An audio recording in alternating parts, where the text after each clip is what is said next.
Monsieur le ministre des Outre-mer, cher Victorin, Madame la ministre, Monsieur le ministre, nous avons la chance et le plaisir d'avoir avec nous aujourd'hui des parlementaires, Mesdames et Messieurs les parlementaires, des présidents d'associations, Mesdames et Messieurs les présidents, des personnalités ultramarines, Jean-Marc Mormec, mais des personnalités, je vois aussi Jacques Martial et bien d'autres, des personnalités ultramarines qui aujourd'hui ont accompagné la création du CREFOM.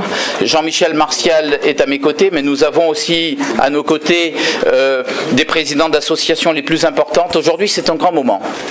C'est un moment unique et historique. C'est un moment que nous avions tous, en commençant à militer dans les communautés ultramarines, nous avions tous rêvé de faire, d'accompagner, et que nous réalisons aujourd'hui. Et je veux dire à Victorin Lurel un grand merci de notre part à tous. Victorin Lurel n'était pas aujourd'hui avec nous à l'Assemblée Générale Constitutive, mais son ombre planait dans nos débats. Nous savons ce que nous te devons, Victorin. Nous savons aussi la fierté que nous avons tous à avoir un ministre qui mouille sa chemise, qui n'hésite pas à prendre en bras de fer les lobbies de toutes sortes et qui se dépense et surtout qui s'expose sans compter au profit des Outre-mer. Victorin, avant de commencer mon discours en tant que président du CREFOM, puisque c'est officiel aujourd'hui, je voulais te transmettre un message de la part de tous ceux qui étaient présents ce matin avec nous. Tu pourras compter sur nous. Nous sommes indépendants des pouvoirs publics, des pouvoirs politiques, et nous allons tout faire pour préserver cette indépendance. Mais nous saurons aussi accompagner des forces qui vont dans le bon sens. Nous saurons aussi dénoncer des forces qui peuvent entraîner des régressions pour l'outre-mer. Dans ce sens, nous serons un véritable lobby pour l'outre-mer. J'ose le mot, on me dit qu'il ne faut pas le prononcer, pardon. Aujourd'hui, nous avons adopté à l'unanimité moins une voix les statuts du Conseil représentatif des Outre-mer, et à l'unanimité, les membres du Conseil d'administration et les membres du bureau du Conseil représentatif des Outre-mer, à l'unanimité. Vous avez sans doute ce document en main.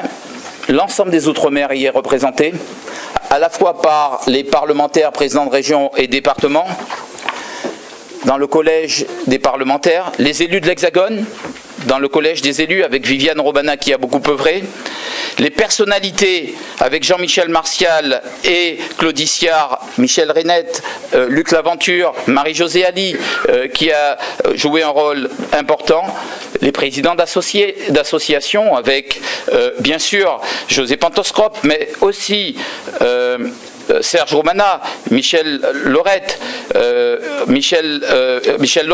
Daniel Dalin et bien d'autres présidents d'associations. Je ne vais pas citer tout le monde, ce serait trop long.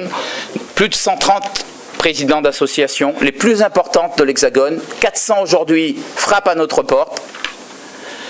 Plus de 80 personnalités dans tous les domaines, médiatiques, culturels, sportifs, économiques, y compris le président de la FEDOM, Jean-Pierre Philibert, qui est à nos côtés, qui appartient au conseil d'administration, et 28 députés, sénateurs, présidents de région et départements, et 26 élus de l'Hexagone. C'est un mouvement aujourd'hui historique, un mouvement qui a vocation à porter la voix de l'ensemble des Outre-mer dans la République. C'est une voix qui se fera entendre, c'est une voix qui va compter, et c'est une voix qui va désormais, sur laquelle désormais on devra compter. Mais c'est une voix totalement républicaine. C'est une voix qui va être et qui est attachée au principe de la République, qui est attachée au principe de laïcité, qui est attachée au vivre ensemble, et c'est aussi le message que nous allons pouvoir délivrer à la République, c'est que ce vivre ensemble, qui est une fabrication dans notre territoire, et qui est un vécu, et qui est une réalité quotidienne, ce vivre ensemble, eh bien ça peut être aussi un modèle pour nos compatriotes de l'Hexagone, un modèle pour les gouvernements quand ils recherchent des modèles, bien éloigné de tout communautarisme, parce que nous réfutons tout communautarisme, bien éloigné aussi de tout extrémisme. Nous avons l'intention, et je vais être très factuel, pendant 18 mois, puisque nous avons souhaité pendant 18 mois avoir une équipe pour créer ce CREFOM et l'installer dans toutes les villes de France, tous les départements et toutes les régions de France dans l'Hexagone et en Outre-mer.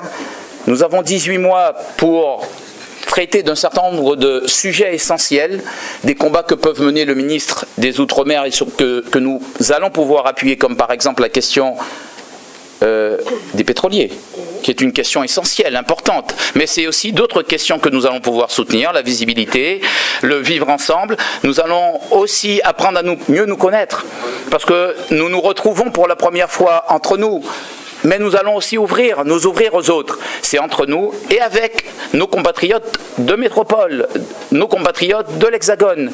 C'est une institution qui sera ouverte à tous, sans exclusive, à tous ceux qui sont des républicains, à tous ceux qui sont attachés aux valeurs et aux principes de la République.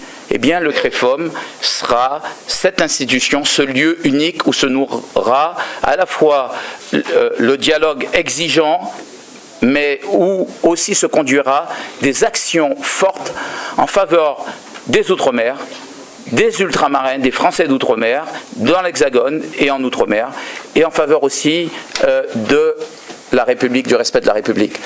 Un dernier mot, parce qu'on a parlé toute la matinée, je ne veux pas monopoliser la parole, même si je sais qu'aujourd'hui c'est un moment important.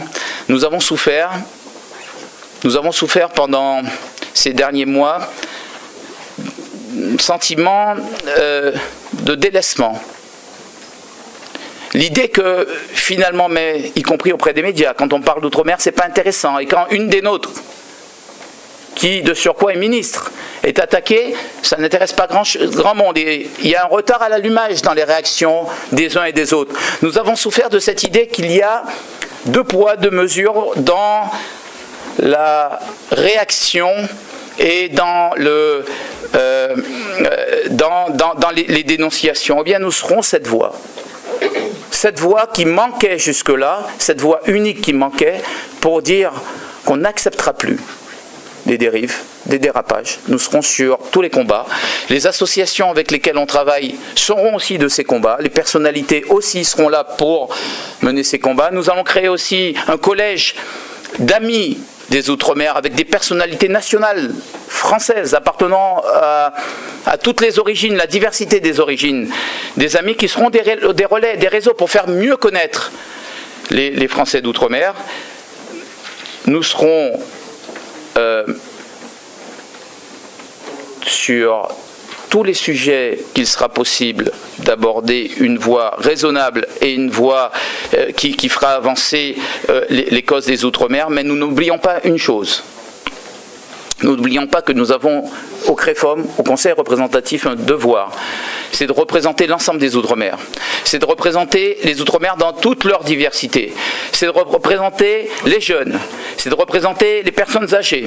C'est de représenter les territoires. C'est de représenter les femmes aussi qui ont leurs propres problématiques, leurs propres combats.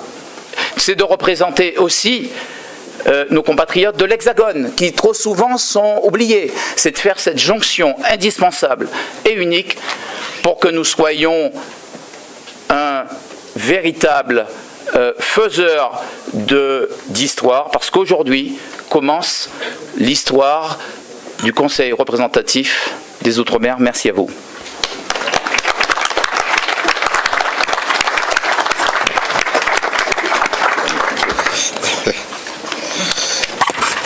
Merci. Madame la ministre, chère Brigitte Girardin, Monsieur le ministre, cher Dominique Perben, mes deux prestigieux prédécesseurs, mesdames et messieurs les parlementaires, même si beaucoup sont excusés et certains sont restés, si j'ose dire, bloqués dans les Outre-mer, c'est le cas, je crois, de Georges Patient avec la grève des carburants. Monsieur le Président, cher Patrick, cher Patrick Cara, mesdames et messieurs les membres du CREFOM, mesdames et messieurs les journalistes. Lorsqu'il y a de l'émotion, je préfère avoir un guide. Et j'ai senti dans ta voix et dans ton fil qu'il y avait de l'émotion. Je vais donc éviter ce sentiment-là, même si c'est toujours intéressant de l'exprimer, mais je préfère avoir mon guide.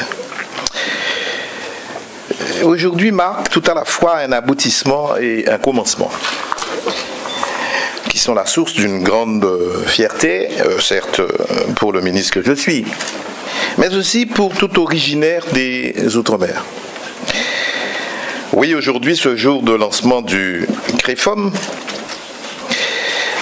Conseil représentatif des Français, et là, je m'expliquerai tout à l'heure, je dis des Outre-mer, mais on verra que c'est plus que du symbolique, marque l'aboutissement d'une longue patience et d'une belle idée, que nous sommes quelques-uns à avoir eu il y a presque plus d'une décennie.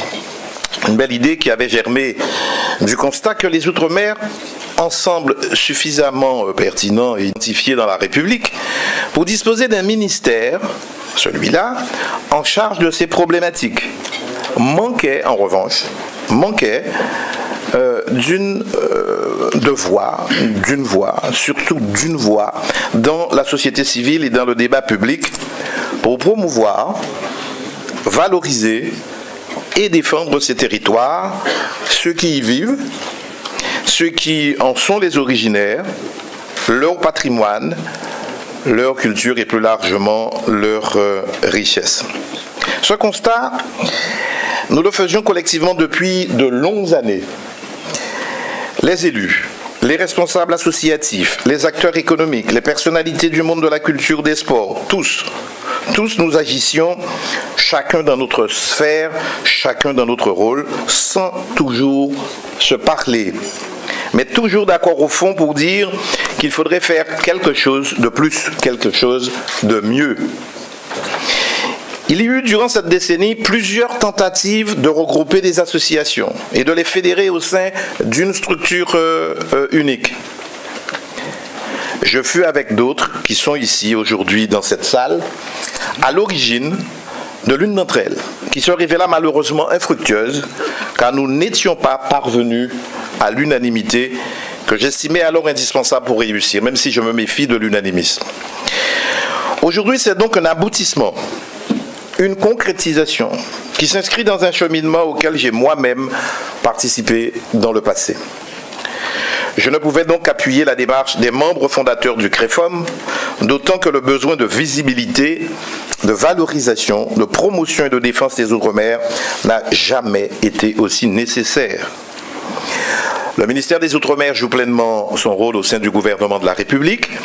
Les parlementaires et les autres élus des territoires font de même à leur niveau. Il y a aussi une délégation interministérielle à l'égalité qui dispose d'un large champ d'action. Et tu en as été le préfigurateur, l'initiateur et le premier délégué. Mais au-delà des institutions, une société civile riche, dynamique et active est indispensable au bon fonctionnement d'une démocratie qui ne peut se résumer à un face-à-face entre les politiques et les citoyens. Les corps intermédiaires sont nécessaires. Le CREFOM réussira durablement s'il prend toute sa place dans la société civile et dans le débat public. C'est en ce sens qu'aujourd'hui marque aussi un point de départ, ce qu'a dit Patrick, pour le CREFOM qui aura à conquérir sa légitimité. Je l'ai dit lors de la présentation de mes vœux il y a quelques semaines, le CREFOM ce n'est pas un énième communautarisme qui se structure. La diversité des Outre-mer dépasse à l'évidence les marqueurs ethniques, culturels ou confessionnels. Le CREFOM, s'il se donne bien pour mission de représenter les Outre-mer dans toute leur diversité, ne sera pas plus communautaire que le ministère que j'ai l'honneur d'occuper. Sa légitimité dépendra, vous le savez, de sa capacité à s'inscrire résolument dans la République en respectant ses valeurs. Le CREFOM, ce n'est pas non plus un fan club du ministre des Outre-mer.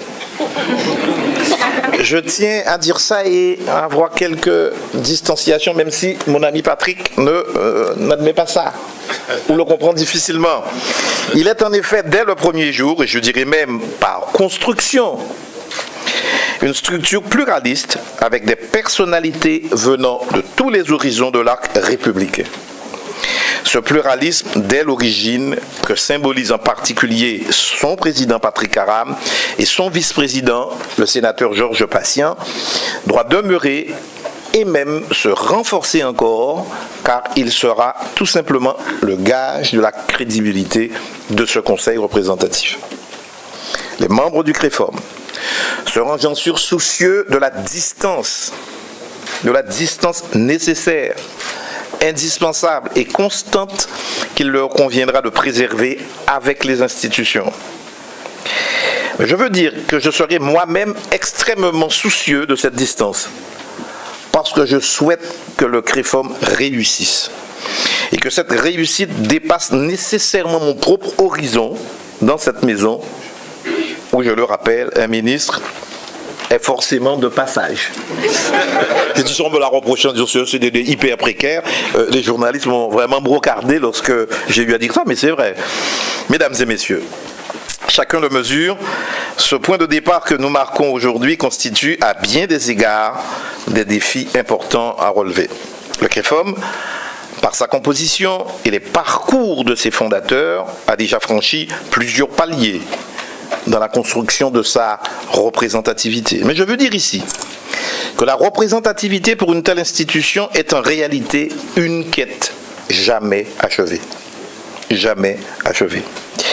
Le CREFOM devra donc tout au long de son existence veiller à demeurer une structure ouverte et attentive à ses équilibres internes, en réservant toute leur place aux femmes, aux jeunes et à l'ensemble des territoires. Enfin, le CREFOM ne devra pas chercher à remplacer d'autres acteurs existants. Les associations, les syndicats, on en a souvent discuté Patrick et moi, ou d'autres institutions. Sinon, il me semble que c'est ce qui a fait la base de l'accord. Sinon, elle ne serait pas là, elle ne serait pas aussi nombreuse, plus de 130. Et donc, c'est bien de dire qu'il n'y a pas de substitution et que chacun, dans son autonomie et dans son identité, pourra, bien entendu, poursuivre son action. À chacun son rôle et ses modes d'action ou d'intervention dans le débat public. Être audible, être crédible, c'est d'abord savoir quand s'exprimer et comment le faire pour être entendu et compris. C'est une vision qui pourra ne pas être partagée par tous, mais c'est la mienne. Là encore, c'est une part importante de la crédibilité de la représentativité de votre conseil qui se jouera. Je fais confiance aux membres fondateurs du CREFOM et bien sûr à Patrick, son président, pour être porteur de toutes ces valeurs et de ces exigences pour agir avec efficacité, indépendance et transparence au bénéfice des Outre-mer, de leurs citoyens, de leurs originaires et de tous ceux, j'insiste, et de tous ceux qui aiment et se sentent proches des Outre-mer. Et ils sont nombreux ici. On n'a pas besoin d'être originaire des Outre-mer.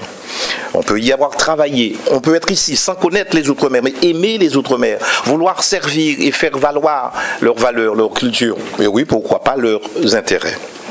Les Outre-mer, les sujets qui les concernent et les préoccupent méritent cette belle unité-là. Je veux d'ailleurs saluer particulièrement deux anciens ministres des Outre-mer, Brigitte Girardin et Dominique Perben, dont la présence ici symbolise l'existence de ces amis, connaisseurs et défenseurs des Outre-mer qui seront d'un apport précieux pour le CREFOM. J'en ai parlé il y a très longtemps à Dominique et très longtemps à Brigitte Girardin. Et j'ai dit, même si on les invite en retard, et malheureusement ça a été le cas, ils sont là. C'était dans un débat à Sciences Po. Lui défendait Nicolas Sarkozy, moi je défendais François Hollande. Et quelque part, tu as été à l'origine de mon acceptation de ce poste ministériel quand tu me dis, écoute, dans la vie d'un homme politique, il faut avoir fait cette expérience-là. Et donc, Brigitte Girardet, spontanément, a dit oui, si vous faites ça, monsieur le ministre, je serai à vos côtés. Elles sont là, ils sont là. Et voilà. Et alors que c'est vrai qu'on a quand même expédié, j'ai expédié avec quelques retards les invitations. On a les excuses de François Barouin, de Bertrand Delanoë qui devait être là, de Jean-Jacques Kéran, de Christian Paul qui nous disent nous serons là le moment venu lorsque nous pourrons nous libérer. Donc il y a de la bienveillance. Et avoir deux anciens ministres présents et portant sur les fonds baptismaux votre conseil représentatif des Français des Outre-mer. Je dis ça pourquoi ? Parce que c'est connoté Français d'Outre-mer. Dans l'histoire de France, c'est l'histoire récente, après la guerre d'Algérie, c'était les Français d'Outre-mer qui revenaient. Français d'Outre-mer. Et si on veut faire cette petite distinction pour ne pas être connoté historiquement, je tiens à ce qu'il y ait cette diversité des Français des Outre-mer. Bon, mais c'est au président et à son bureau à voir si cette suggestion du ministre peut être entendue. En tout cas, merci aux personnalités qui êtes là, à vous toutes et à vous tous, à chacun dans notre rôle, chacun dans notre champ, de faire vivre cette unité dans la diversité. C'est la belle devise européenne qui correspond bien à l'esprit qui est le vôtre et qui anime une belle vision des Outre-mer dans la République. Longue vie au Créforme et bon travail, Monsieur le Président. Voilà.